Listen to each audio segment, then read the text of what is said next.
Renungan Harian Katolik, Kamis 11 Agustus 2022. Yehezkiel memperagakan pembuangan Israel. Kewajiban mengampuni sesama dengan penuh kesabaran. Bacaan pertama. Bacaan dari Nubuat Yehezkiel. Tuhan bersabda kepadaku, "Hai anak manusia, engkau tinggal di tengah-tengah kaum pemberontak. Mereka mempunyai mata, tetapi tidak melihat. Mereka mempunyai telinga, tetapi tidak mendengar. Sebab mereka itu kaum pemberontak. Maka engkau anak manusia, siapkanlah bagimu barang-barang seperti seorang buangan, dan berjalanlah seperti seorang buangan di hadapan mereka pada siang hari. Berangkatlah dari tempatmu sekarang ini ke tempat yang lain, seperti seorang buangan di depan mata mereka. Barangkali mereka akan insaf bahwa mereka adalah kaum pemberontak. Bawalah barang-barangmu itu keluar, seperti barang-barang seorang buangan pada siang hari di depan mata mereka. Dan engkau sendiri harus keluar pada malam hari di depan mata mereka, seperti seorang yang harus keluar dan pergi ke pembuangan. Di depan mata mereka, buatlah sebuah lubang, dan keluarlah dari situ.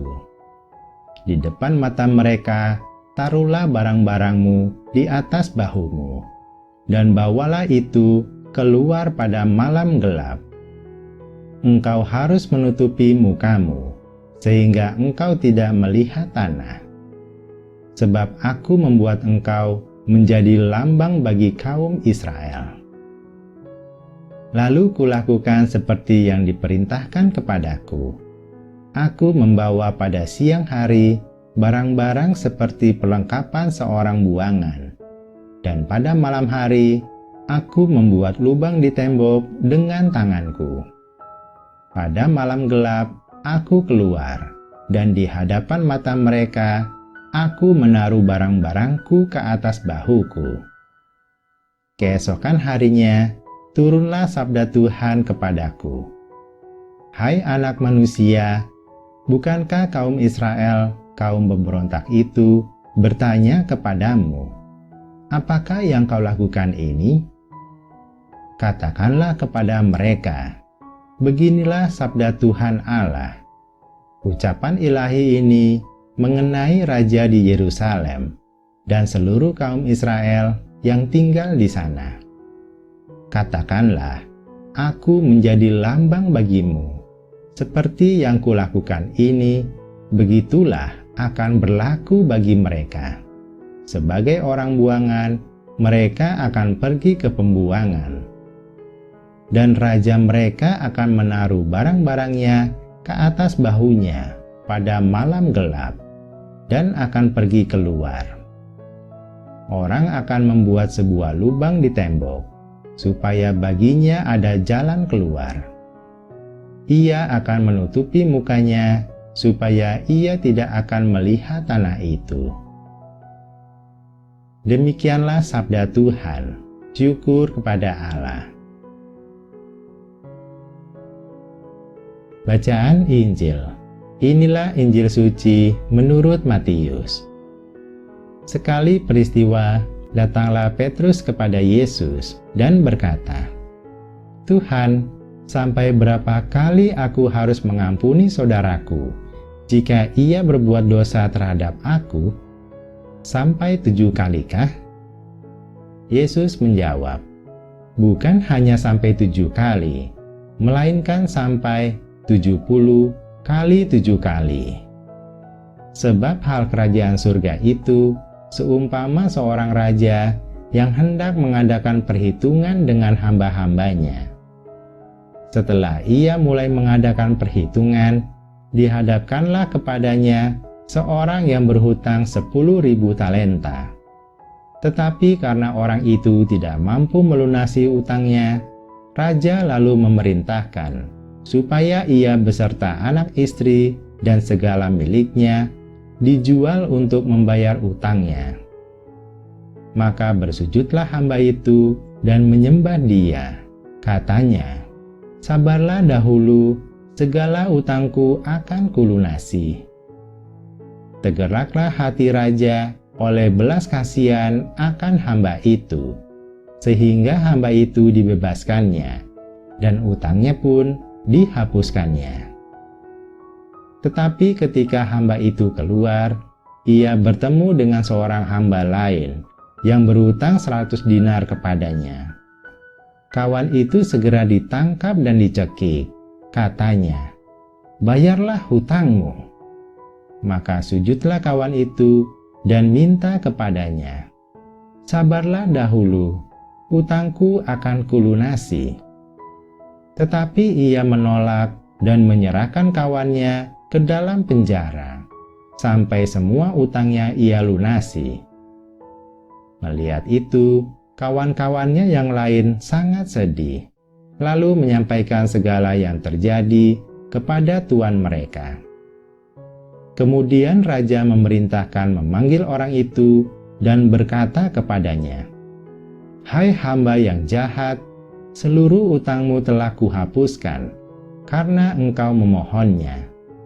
Bukankah engkau pun harus mengasihi kawanmu seperti aku telah mengasihi engkau?"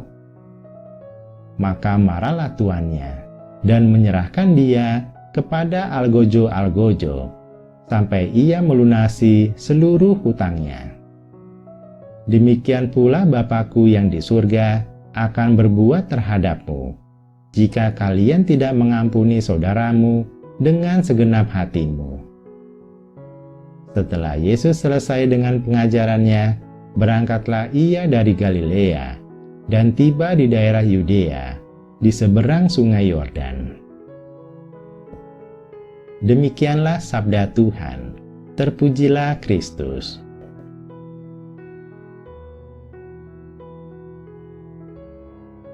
Renungan bacaan pertama. Yehezkiel memperagakan pembuangan Israel. Yehezkiel memperagakan diri sebagai orang buangan. Setelah serangkaian penglihatan kemuliaan Allah, kini Allah menyuruh Yehezkiel memperagakan hukuman yang akan menimpa umat Israel. Kepada bangsa pemberontak ini, Allah telah menegaskan bahwa penghukuman atas mereka akan berupa pembuangan. Israel akan dibuang oleh Allah. Mereka akan menjadi orang asing di negara Babel.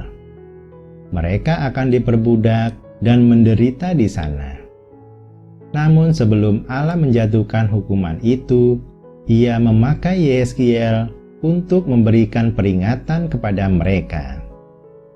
Sebagaimana perintah Allah, Yehezkiel memperagakan diri sebagai orang buangan, dengan harapan kiranya Israel mau insaf dan bertobat dari kesalahan dan dosa mereka. Secara khusus, peragaan nubuat ini sebenarnya nubuat untuk Raja Zedekia.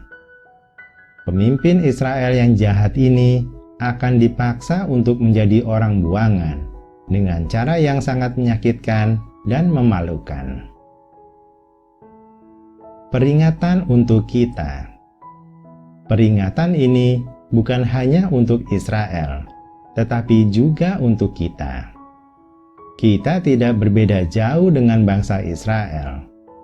Berkali-kali melihat, merasakan, dan mengalami kuasa, pemeliharaan, dan berkat Allah, namun masih mudah bersungut-sungut, tidak puas, apalagi bersyukur kepada Allah.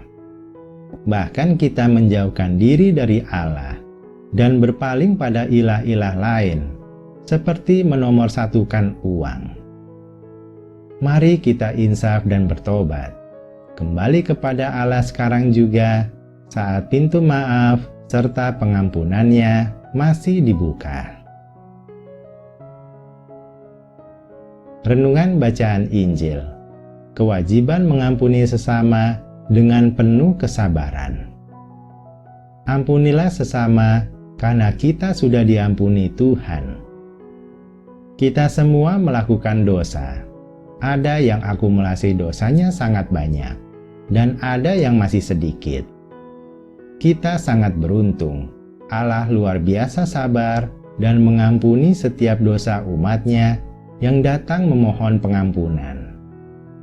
Dosa atau hutang kita yang begitu banyak itu, yang tidak mampu kita melunasinya, sudah dihapuskannya melalui pengorbanan Yesus Kristus. Itu semua karena Allah sangat mengasihi manusia. Kita diajak berusaha meneladani sifat Allah. Jika Allah begitu bermurah hati dan mengampuni dosa kita, maka kita wajib mengampuni kesalahan sesama kita.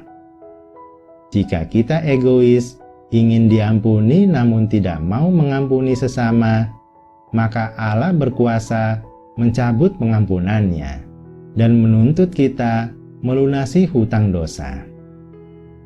Hal ini sebagai peringatan agar kita semua memiliki kesadaran untuk mau mengampuni sesama, karena kita sudah diampuni.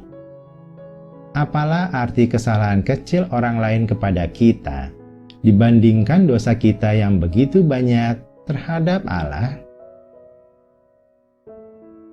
Kesabaran luar biasa mau mengampuni sesama. Setelah mempunyai kesadaran mau mengampuni sesama, kita diajak untuk memiliki kesabaran yang luar biasa untuk terus mengampuni, seperti yang Allah lakukan.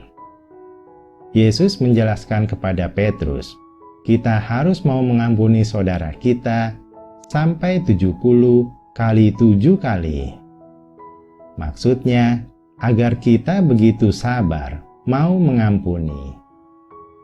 Biasanya orang jika disakiti sampai 3 kali saja, sudah cukup baginya untuk memutuskan tali persaudaraan.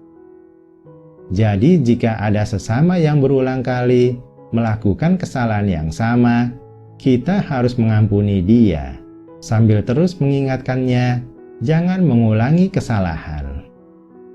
Memang sangat sulit mengampuni tanpa batas ini.